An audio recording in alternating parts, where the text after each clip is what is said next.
ప్రకాశం జిల్లా దోర్నలలోని శ్రీశైలం రోడ్డులో 3 అంతస్తుల భవనం కుప్పకూలింది. అందరూ చూస్తుండగానే వాసవి లాడ్జ్ భవనం కూలిపోయింది.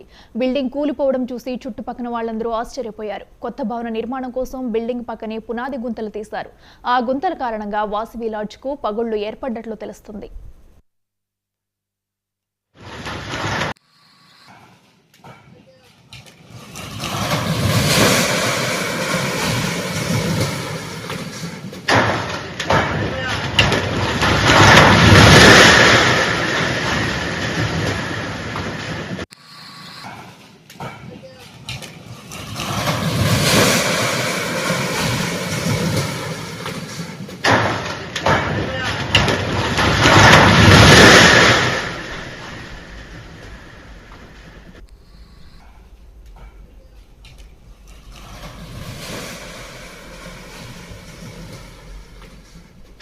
ఆదివారం ఉదయం భవనం ఓ పక్కకు వరగడాన్ని లాడ్జ్ యాజమాన్యం గమనించింది. హుటాహుటిన అందులో ఉన్న జనాన్ని లాడ్జ్ సిబ్బంది ఖాళీ చేయించారు.